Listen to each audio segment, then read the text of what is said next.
Hello students, मैं नीशु कौशिक, भौतिकी प्रवक्ता, भागवंती सरस्वती विद्या मंदिर इंटर कॉलेज नई मंडी मुजफ्फरनगर से। आज हम भौतिक विज्ञान के कक्षा 12 के भौतिक विज्ञान के अध्याय 3 जिसका नाम है विद्युत धारा के टॉपिक वैद्युत सेल, सेलों का आंतरिक प्रतिरोध, विद्युत वाहक बल तथा टर्मिनल विभवांतर को पढ़ेंगे। इसके बारे में डिस्कस करेंगे। इस वीडियो को आप लास्ट तक जरूर देखें। वैद्युत सेल के अंतर्गत हम शुरुआत करेंगे वैद्युत रासायनिक सेल से कि वैद्युत रासायनिक सेल क्या है। हमारे जो टॉपिक की शुरुआत है वो है वैद्युत रासायनिक सेल से। वैद्युत रासायनिक सेल। अब वैद्युत रासायनिक सेल क्या है? वैद्युत रासायनिक सेल एक ऐसी युक्ति है जिसके द्वारा, या ऐसी युक्ति जो रासायनिक ऊर्जा को विद्युत ऊर्जा में परिवर्तित करके किसी वैद्युत परिपथ में आवेश के प्रवाह को निरंतर बनाए रखें, उसे हम वैद्युत रासायनिक सेल कहते हैं। हम वैद्युत रासायनिक सेलों को आसपास देखते भी हैं, जैसे कि दीवार घड़ी में सेल होता है, टॉर्च में सेल डालते हैं। हमारी जो घरों में बैटरी है इन्वर्टर के साथ, जिसे हम इन्वर्टर से चार्ज करते हैं या जिससे हम ऊर्जा लेते हैं, वो भी सेलों का एक संयोजन है। सेलों के संयोजन को बैटरी कहते हैं, यानी कि वो भी सेलों से मिलकर बनी हुई है। तो वैद्युत रासायनिक सेल एक ऐसी युक्ति है जो रासायनिक ऊर्जा को विद्युत ऊर्जा में बदलती है और किसी भी वैद्युत परिपथ में निरंतर आवेश के प्रवाह को बनाए रखती है। वैद्युत रासायनिक सेल दो प्रकार के होते हैं। एक होते हैं प्राथमिक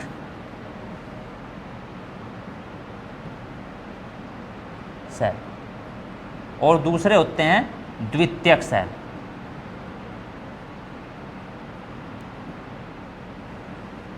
प्राथमिक सेल वो सेल होते हैं जिनमें रासायनिक क्रिया अनुत्क्रमणीय होती है, जिनके एक बार निरावेशित हो जाने के बाद उन्हें हम पुनः चार्ज नहीं कर सकते, पुनः आवेशित नहीं कर सकते, दोबारा उनका प्रयोग नहीं किया जा सकता। एक बार निरावेशित हो जाने पर या डिस्चार्ज हो जाने पर उनमें बेकार हो जाते हैं।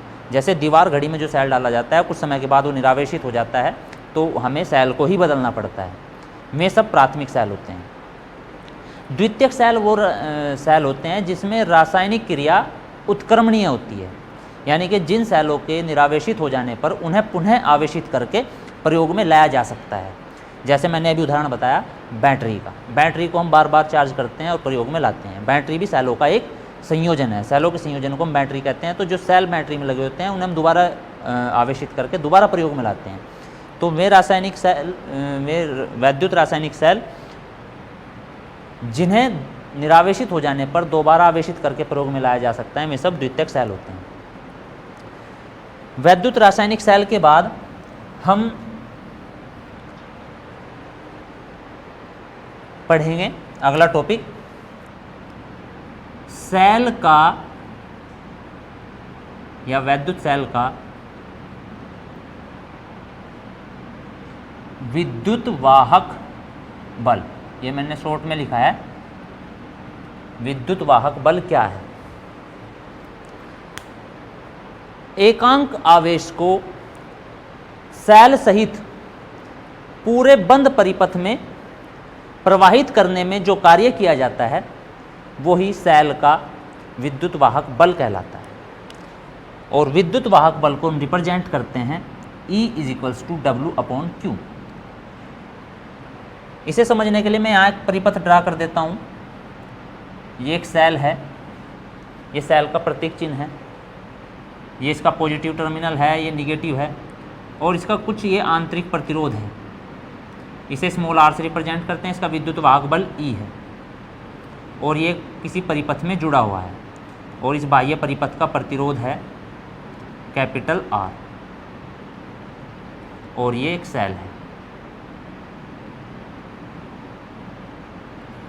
तो सेल सहित पूरे परिपथ में, बंद परिपथ में एकांक आवेश को प्रवाहित करने में जो कार्य किया गया वो ही इस सेल का विद्युत वाहक बल है, जिसे हम रिप्रेजेंट करते हैं E = W/Q, यानी कि W वो कार्य जो सेल सहित पूरे परिपथ में प्रवाहित करने में किया गया है और Q वो आवेश है जो प्रवाहित किया जा रहा है।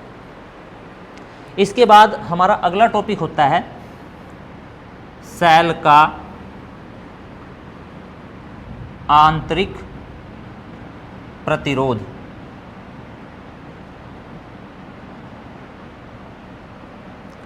सेल का आंतरिक प्रतिरोध, जब किसी सेल की प्लेटों के बीच में कोई तार जोड़ा जाता है तो सेल द्वारा पूरे परिपथ में धारा प्रवाहित होने लगती है।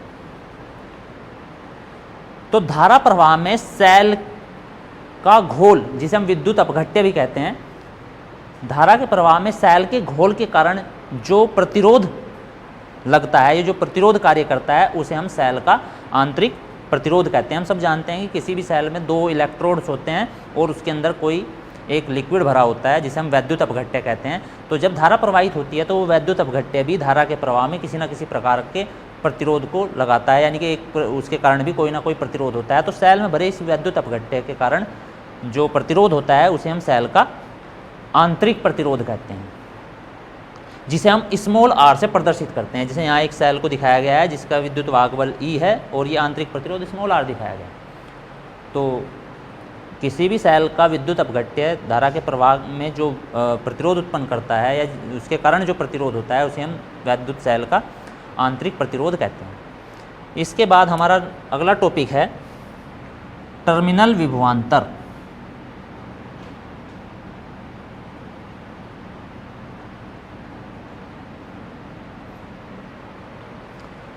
अब टर्मिनल विभवांतर क्या है?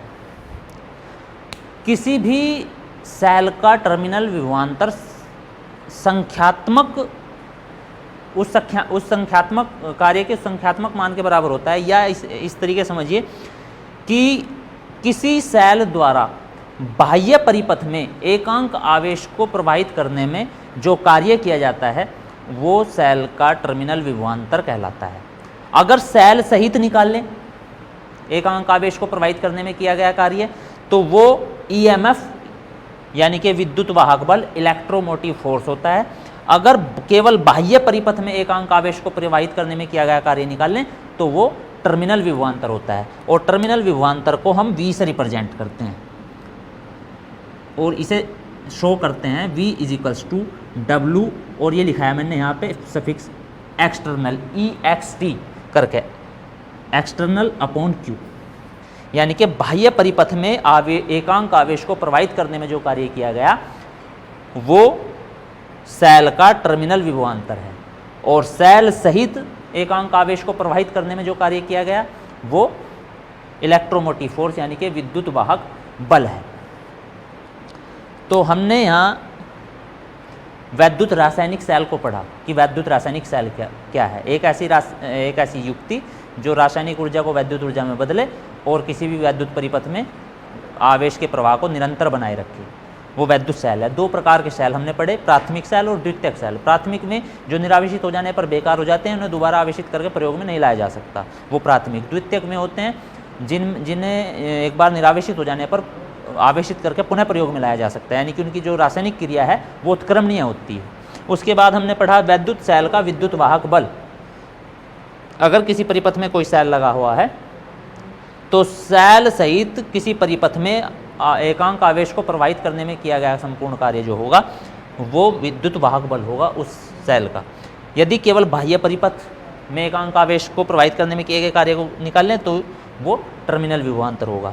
किसी भी सेल में जो विद्युत अपघट्य होता है उसके कारण जो धारा के प्रवाह में प्रतिरोध होता है या उसके कारण जो प्रतिरोध होता है उसे हम सेल का आंतरिक प्रतिरोध R कहते हैं।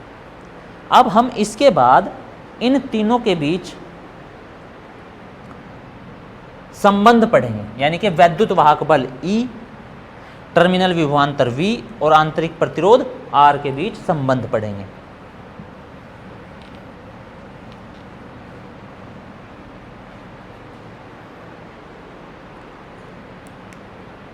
हमारा टॉपिक है वैद्युत सेल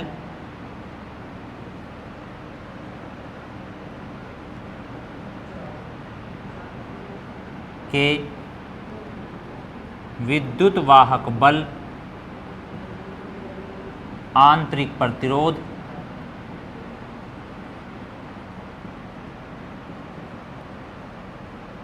तथा टर्मिनल विभवांतर में संबंध।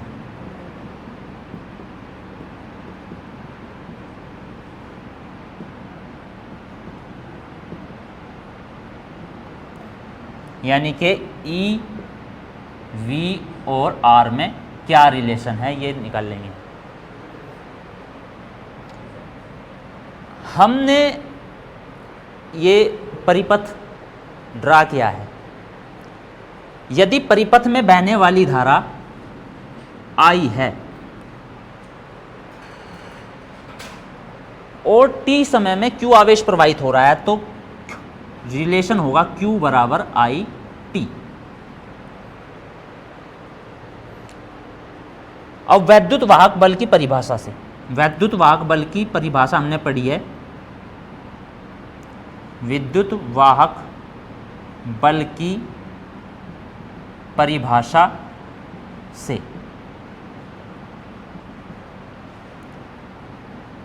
W is equals to Q into E. अभी जो हमने फॉर्मूला पढ़ा था E is equals to W upon Q, इससे ये Q की वैल्यू रखेंगे तो इसका स्वरूप कुछ ऐसा होगा I E into T.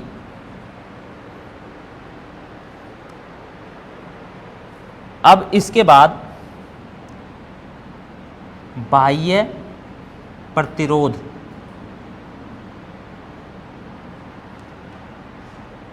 R में हमने देखा है हमारे सर्किट में बाह्य जो प्रतिरोध है बाह्य परिपथ का ये R है, ऊष्मीय ऊर्जा के रूप में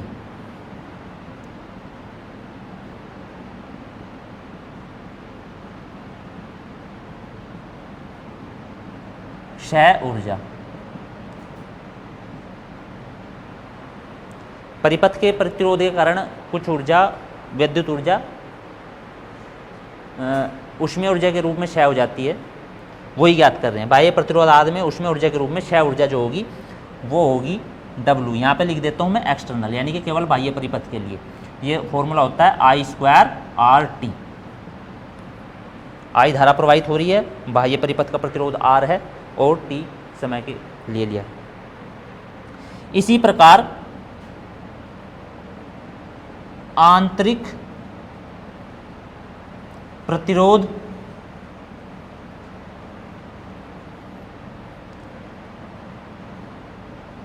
R में ऊष्मीय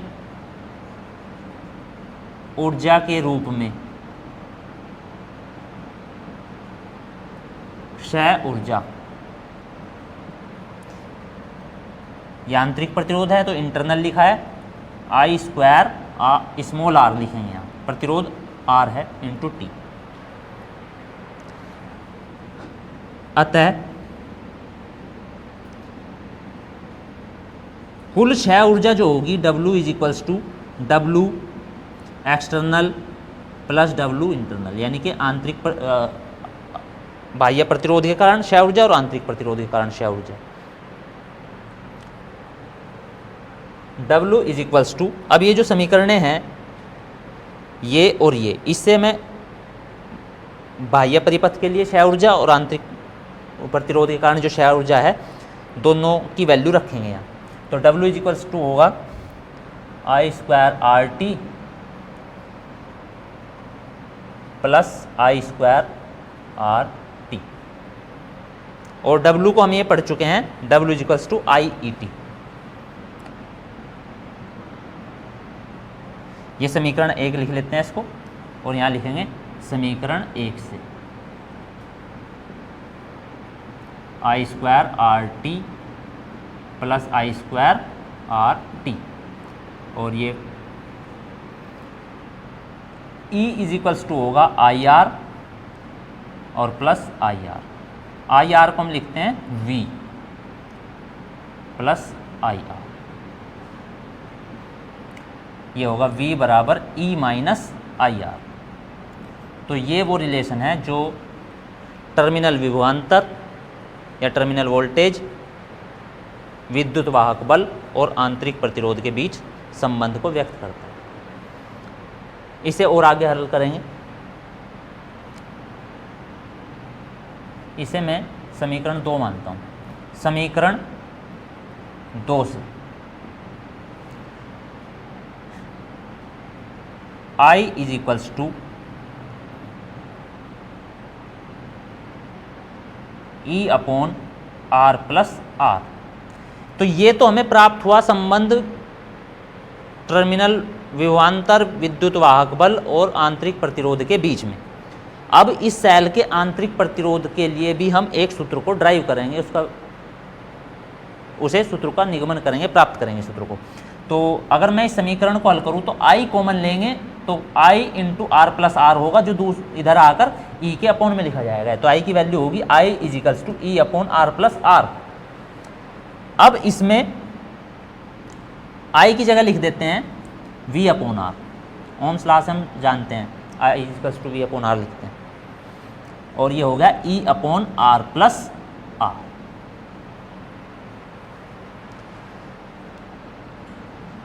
आगे हल करेंगे E upon V is equals to R plus R upon are,